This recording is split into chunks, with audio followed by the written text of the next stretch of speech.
beautiful people. Welcome back to my YouTube channel. This is me reading my Howard admissions essay. It explains, I think, quite clearly why I wanted to go to Howard University, and presumably it is the essay that got me into Howard, so here we go. Here's our prompt. The College of Arts and Sciences is comprised of 4 divisions: Fine Arts, Humanities, Natural Sciences, and Social Sciences. The curriculum of the college is designed to meet the needs and interests of a diverse, multicultural student body.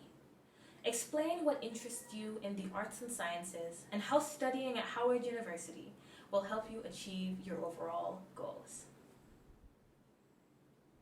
The intersection of economics and history makes my brain tingle to no end. As I see it, even a single dollar has the ability to affect change simply based on how its owner chooses to spend that dollar, because a dollar spent is a vote for a good or service that someone thinks should exist in the marketplace. On a grand scale, our choices create markets and guide which products and practices do and do not come our way. So, when someone has no money, they have little ability to pay for what they believe should exist in our marketplace. In my understanding, capitalism is built on the idea that people working in their own best interest financially will benefit everyone. However, if money is distributed in a way that gives some people the ability to cast this vote and restricts others from the same opportunity, the market only reflects the votes and desires of a few. This is the dilemma posed to me by historically based inequities. Ideally, people work hard, are financially compensated, and use their money to invest in the goods and services they believe deserve to be in our markets. Over time, they build wealth and hopefully have a little something to pass on to their children. Generational wealth.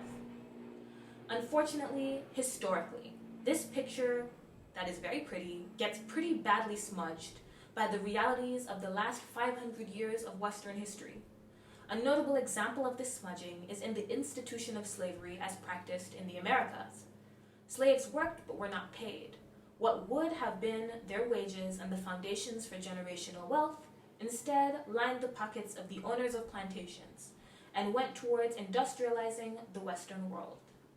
As a result, Afro-descendants like myself in many parts of the world are late to the game of developing generational wealth. Economics helps me to understand quantifiably, at least in some aspects, the impact of slavery, colonialism, and sex-based discrimination on diasporic populations, the moneyless and the voteless victims of history. This idea of victims of history is why I want to study at Howard University. Economics shows the money trail, but it doesn't tell our stories. I often feel like Black history is not treated with the dignity that it deserves.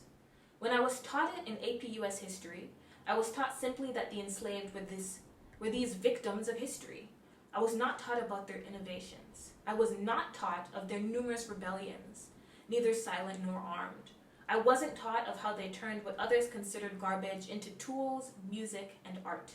In researching for which universities I wanted to attend, I stumbled upon an article detailing how Howard University students and faculty worked for hours on end to fill in the blanks in Black history across Wikipedia's vastness. Using Howard's expansive collection of Black literature, Howard students and staff enlightened the world to our beautiful diasporic stories and reminded me and readers of every race that we are not simply the victims of history, but the creators of it too. Through the understandings and connections I hope to make at Howard, I want to bring resources and expertise back to my community of the Caribbean as a means of giving other students a chance to get educated so together we can elevate as a region. Through generations of negative and predatory interactions with financial institutions, many Caribbean people have come to not trust banks. I would like to create a financial institution by a Caribbean person for Caribbean people. That way, they can trust that their money is safe and we can have the same financial opportunities as the rest of the world. So, that, I think, explains why I wanted to apply to Howard University and what it is specifically about economics and history and their intersection that I find just so beautiful and enticing.